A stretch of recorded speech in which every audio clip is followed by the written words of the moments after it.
First ever factory outlet, Mukunda Jewelries, KPHP, Somajiguda, Kottapet, Khammam. నమస్తే రమగారు. నమస్తే జయ. రమగారు, మనం పంచభూత లింగాలు చెప్పుకుంటూ ఉన్నాం. మూడోది అగ్నిలింగం. అగ్నిలింగం అనగానే మొత్తం తెలుగు వాళ్ళందరిలోనూ ప్రచారంలో ఉన్న అరుణాచలేశ్వరుడు. మిగతా పంచభూత లింగాల్లో వేటి గురించి అవగాహన ఉన్నా లేకపోయినా, దర్శనం చేసుకున్నాం లేదు అనే ఆలోచన ఉన్నా, అరుణాచలం మాత్రం ఖచ్చితంగా మనం వెళ్ళి తీరాల్సిందే. రమగారు అంటే ఇట్లా అనొచ్చు అనకూడదు, ఒక్కసారి దర్శనం కోరుకోవచ్చు. ప్రతి నెల వెళ్ళిపోయేవారు ఉన్నారండి. అక్కడట మైకుల్లో చెప్తున్నారంట, దయచేసి నెల నెల రామాకండి, అయ్యో రామ, కొత్త భక్తులకి అవకాశం ఇవ్వండి. అంటే అవకాశం ఉండాలి కదా అందరికి. అంటే మరి ఇలా అనకూడదేమో గాని ఇదంతా ప్రవచనకర్తల ప్రభావమే చేయ. అది సంతోషించదగ్గ విషయమే అయినా కూడా, కాకపోతే ఎక్కువ స్ట్రెస్ చేయబడింది అరుణాచలం. ఐదింటిని స్ట్రెస్ చేసి ఉండొచ్చు కదా, బాగుండేది కదా. జంబుకేశ్వరంలో జనం తక్కువ ఉంటారు, ఆ తమిళనాడు వాళ్లే వస్తారు, తెలుగు వాళ్ళు పెద్దగా కనపడరు. చిదంబరంలో తెలుగు వాళ్ళు పెద్దగా కనపట్టల్లా, ఏం అక్కడికి వెళ్ళరు. అక్కడ కూడా వెళ్ళాలిగా. రమగారు, నేను చిదంబరం వెళ్ళాను మొన్న, లాస్ట్ 2 months బ్యాక్. మనిషి లేరు, మనుషులు ఉండరు, అట్లా ఉంటాడు అయ్యవారు నిరామయంగా. స్వామి పాపం ఎవరు రారు. మామూలుగా మనము దేవాలయాలకి రెగ్యులర్ గా మన ఇంటి దగ్గర వాటికి ఎలా వెళ్తాం, ఎలా జనం ఉంటారు, అంతే ఉన్నారండి. జంకేశ్వరంలో కూడా అంతే. అదే అనుకున్నా. నీకు కంచిలో కొంచెం పర్వాలా, కానీ తక్కువే. వీటితో కంపేర్ చేసుకుంటే కంచి కొంచెం పర్వాలేదు. నిజం. కాళహస్తి మనకి తిరుపతి నుంచి కాళహస్తి, కంచి అందుబాటులో ఉండటంతో విశేషంగా ఉంటాయి. సరే, రాహుకేతు క్షేత్రం అని కొంచెం అక్కడికి బాగా వెళ్తారు. కానీ చూడవలసిన క్షేత్రాలు చాలా ఉన్నప్పుడు అన్నీ చూసి మనం జీవన సాఫల్యాన్ని ఎందుకు పొందము, ఒకచోటకే ఎందుకు వెళ్తాము? స్మరణ మాత్రంతో ముక్తినిచ్చే క్షేత్రమైన అరుణాచలానికి ప్రతి నెల వెళ్తే గానీ మనకి నిష్కృతి లేదన్నట్టుగా ఎందుకు ప్రవర్తిస్తాలి? అవును రమగారు, కొత్త భక్తులకు అవకాశం వల్ల. నేను కూడా ఈ మధ్య 12 సార్లు వెళ్ళాము అరుణాచలం అని చెప్పారు ఒకరు. ఏనంటే మాలాంటి వాళ్ళకి కూడా అవకాశం ఇవ్వచ్చు కదా. 12 సార్లు మీరు ఒకరు వెళ్తారా కారు, భార్య భర్త, ఇంకోళ్ళు ఎవరో చుట్టం, ఈసారి ఈ చుట్టం, ఇంకోసారి ఇంకో చుట్టం, వీళ్ళంతా పౌర్ణమి నాడు ప్రదక్షిణం. లక్షల మంది పౌర్ణమి నాడు ప్రదక్షిణం చేస్తున్నారు. తమిళనాడు నీకు తెలుసు, 20 ఏళ్ల క్రితం అరుణాచలంలో అప్పుడప్పుడు పౌర్ణమి నాడు కొంచెం జనం ఆ మాత్రం కనపడేవాళ్ళు. ఇప్పుడు ఆ మాత్రం అన్నది లేనే లేదు. అరుణాచలేశ్వరుడు విసిగిపోయి లేచక్క వెళ్ళిపోతాను నేను ఇక్కడ ఉన్నాను అనేలాగా చేస్తున్నాం. వెళ్ళండి, మంచిదే. దైవ దర్శనం ఎప్పుడు మంచిదే, అందరూ స్వాగతిస్తాం, కానీ అందరికీ అవకాశం ఇద్దాం. అయితే మిగిలిన క్షేత్రాల కంటే అరుణాచలం తాలూకు ప్రత్యేకత ఏంటంటే, అరుణాచలంలో వెలిసి ఉన్న అరుణాచలేశ్వరుడి కంటే అరుణగిరే సాక్షాత్తు పరమేశ్వరుడుగా ప్రఖ్యాతి పొందింది. ఆ గిరి ప్రదర్శన, కొండ గిరి ప్రదక్షిణ ఇంపార్టెంట్. ఎందుకంటే సాక్షాత్తు ఆ కొండే పరమేశ్వరుడు. దీనికి పురాణ గాథలు, 2 ప్రత్యేకమైన గాథలు వింటాం మనం. అరుణగిరి ఎంత ప్రత్యేకమైందో కథలు అంత ప్రత్యేకమైనవి. మనం ప్రతిసారి మన మహాశివరాత్రి గాథలు చెప్పుకునేటప్పుడు బ్రహ్మ విష్ణువులు ఇద్దరు నేను అధికున్నంటే నేను అధికున్నని మేము వాదించుకున్నప్పుడు అగ్నిస్తంభ రూపంలో పరమేశ్వరుడు అక్కడ ప్రత్యక్షమయ్యాడు. ఈ మంటలు వెలిగిపోతున్న ఈ అగ్నిస్తంభం తుది మొదలు తెలుసుకుందామని చెరోవైపుకి ప్రయాణించి, బ్రహ్మదేవుడు నేను చూడకపోయినా చూశానని చెప్పాడు. విష్ణువు నేను దీనికి అంతం నాకు తెలియలేదు, దీని ఆది దీని మూలం ఎక్కడదో నాకు తెలియలేదని ఒప్పుకున్నాడని ఎప్పుడు చెప్పుకుంటాం. ఆ అగ్నిస్తంభ రూపంలో జన్మించింది పరమేశ్వరుడు ప్రత్యక్షమైంది మహాశివరాత్రి నాటి రాత్రి అని చెప్పుకున్నట్టే ఈ అగ్నిస్తంభ రూపమే అరుణగిరి అని చెప్తారు. ఈ అరుణగిరి అంటే ఎర్రని కొండే కాదు, నీ రుణాలన్నీ తీర్చేసేది, నిన్ను అరుణుడిగా చేస్తుంది, ఏ రుణము లేకుండా చేస్తుంది, ముక్తినిస్తుంది. ఇది ఒక ప్రత్యేకమైన గాథగా చెప్తారు. ఆనాడు అగ్నిస్తంభం ఎక్కడైతే ప్రత్యక్షమైందో అది సాక్షాత్తు ఈ తిరువణ్ణామలైగా చెప్పబడేటువంటి అరుణగిరేనని చెప్తారు ఒకటి. రెండో కథ ఏం చెప్తారంటే, కైలాసంలో ఉన్నప్పుడు పార్వతీ పరమేశ్వర్ల సల్లాపాలలో ఒకనాడు అమ్మవారు శివకామసుందరి కళ్ళు మూసిందట. ఆయన కళ్ళు మూసేసరికి శివుడికి మొత్తం లోకాలంతా చీకటైపోయినాయి. తృతీయ నేత్రం ఎప్పుడు మూసుకునే ఉంటుంది. ఈ 2 కళ్ళు మూసేసరికి లోకాల్లో ఎక్కడా వెలుగు లేకుండా అయిపోతే అప్పుడు పరమేశ్వరుడు తానే అగ్నిస్తంభ రూపంలో వెలిశాడు. అదే అరుణగిరి. అమ్మవారు తన పొరపాటు వల్ల అయ్యో నా వల్ల ఇలాంటిది జరిగింది, హేళగా చేసిన పని ఇలాంటి ఇదిగా పరిణమించింది, దీనికి పరిష్కారంగా నేను తపస్సు చేస్తానని అమ్మ తపస్సు చేసి పరమేశ్వరిలో అర్ధభాగాన్ని పొందిన క్షేత్రం అరుణగిరి. ఇప్పుడు ఆయన ఏం చేశాడు, ప్రపంచానికి వెలుగుగా ఈ అరుణగిరిగా ప్రత్యక్షమయ్యాడు. అగ్ని జిమ్ముతూ, ఎప్పుడైతే అగ్నితో వెలుగు ఉంటుంది ఆటోమేటిక్గా, ప్రపంచానికి వెలుగునివ్వడం కోసం పరమేశ్వరుడే స్వయంగా ఈ అరుణగిరిగా వెలిశాడని. కాబట్టి లింగరూపిగా ఉన్న స్వామి కంటే సాక్షాత్ స్వరూపంలో గిరి స్వరూపంలో ఉన్నదే శివుడే అరుణాచలుడు. అరుణాచలం అంటే ఎర్రని కొండగా ఒక స్తంభంలాగా అక్కడ ఉన్నాడు. ఈ గిరిని ప్రదక్షిణ చేయటమే చాలా ముఖ్యమైన సంగతిగా చెప్తారు. తొలికాలం నుంచి ఇదే ఉంది, ముందు కాలం నుంచి ఉన్నదే అరుణగిరి ప్రదక్షిణ. ఈ అరుణగిరి ప్రదక్షిణ ఉదయకాలం ఎండాకాలం సమయాల్లో కాకుండా తెల్లవారుజామున రాత్రిళ్ళు చేయాలంటారు.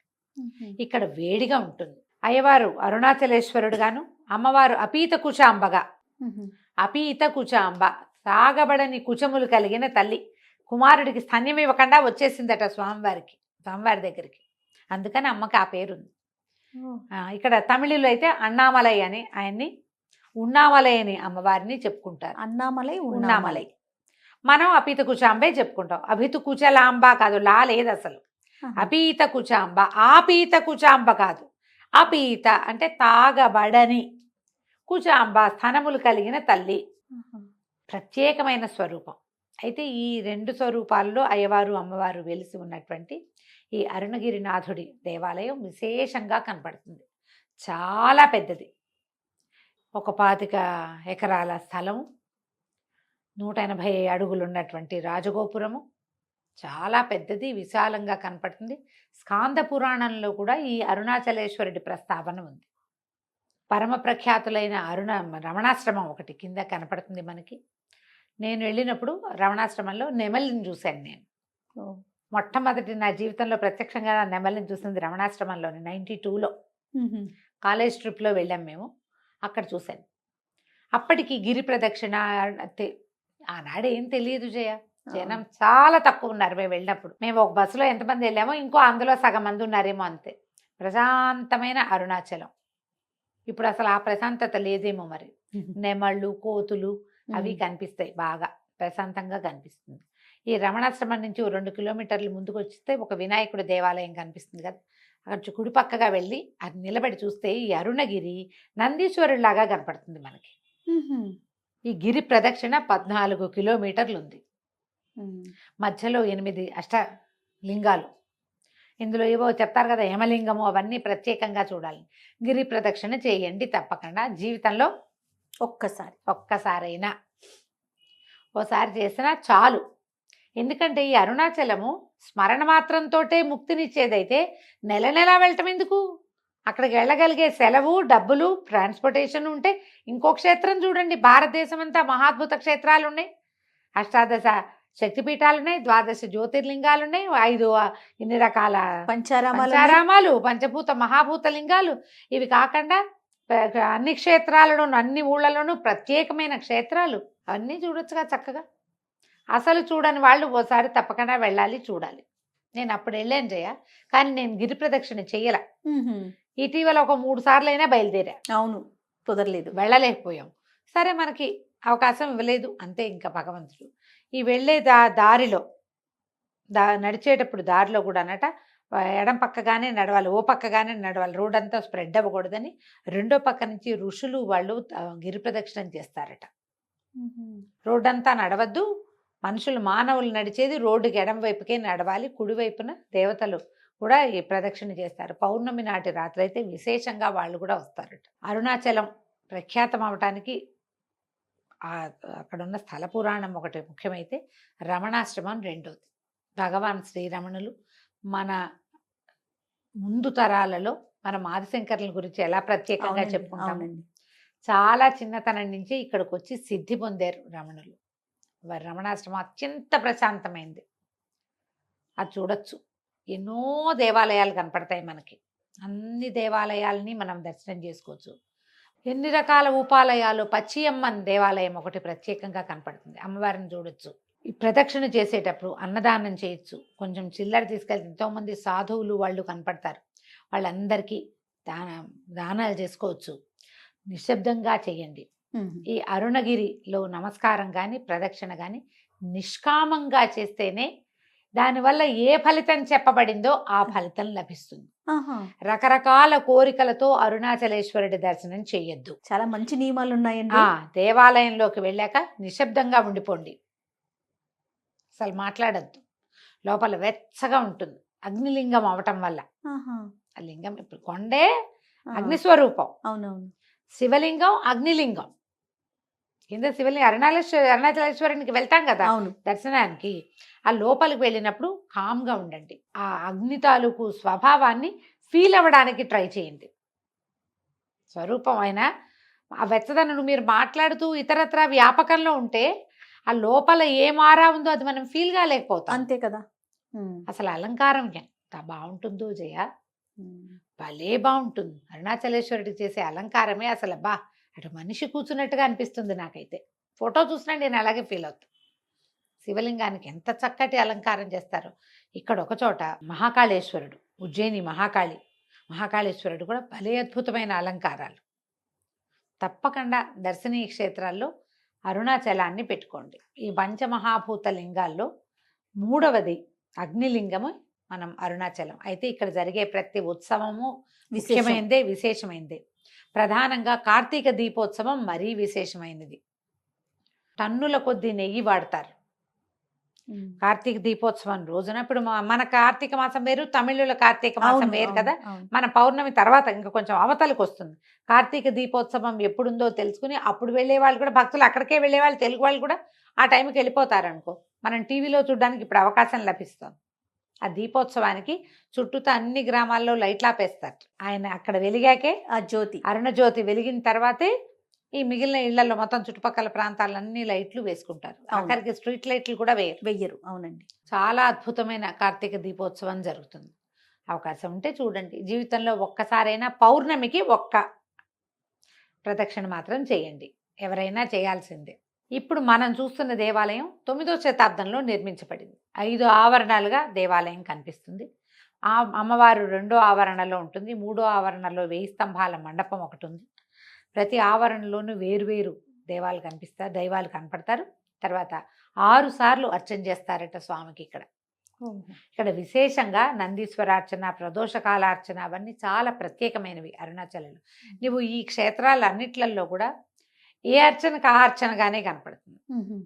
ఈ 3 టన్నుల నెయ్యితోటి చేసేటువంటి కార్తీక దీపోత్సవం మరీ అద్భుతం, విశేషంగా కనిపిస్తుంది. మన కార్తీకానికి వాళ్ళ కార్తీకానికి కొంత తేడా ఉంది కాబట్టి మనం కార్తీక మాసపు తొలి రోజుల్లో దర్శనం చేసుకోవచ్చు. శివలింగాన్ని, మన అగ్నిలింగాన్ని చూడాలి అని అలా భావిస్తే కనుక మొదటి రోజుల్లో మనం దర్శనం చేసుకోవడానికి అవకాశం ఉంటుంది. పర్వదినాలలో వెళ్ళకండి, మామూలు రోజుల్లో వెళ్తే మనకి కొంచెం దర్శనము, తర్వాత ప్రదక్షిణ సులువుగా కుదురుతాయి. గిరి ప్రదక్షిణము, గిరివలం అంటారు, గిరివలమే కదా అక్కడ అనేది. ఈ గిరి ప్రదక్షిణ చాలా ముఖ్యమైనది. అరుణాచల శివుణ్ణి తలుచుకోవాలి. నిష్కామంగా అరుణాచలం దర్శనం చెయ్యండి. ఏ కోరికలు లేని, మనకి ఏం కావాలో అది ఆటోమేటిక్గా వచ్చేస్తుంది. ఫలానాది కావాలని కోరి ఆయన్ని చిన్నవాడిని చేయొద్దు. ఆయన్ని బహుపెద్దవాడవిగా చెయ్యాలి అంటే ఏ కోరిక లేకుండా ఉండాలి. ఇలా ప్రత్యేకించి చెప్పబడింది, అంతేనా రమ్మగారు? నిష్కామంగానే గిరి ప్రదక్షిణం చేయండి, నిష్కామంగానే అరుణాచలేశ్వరుని దర్శనం చేయండి అని చెప్తారు. మీ అవకాశాన్ని బట్టి దర్శనం చేసుకోండి. తప్పకుండా. నమస్తే. నమస్తే జీ.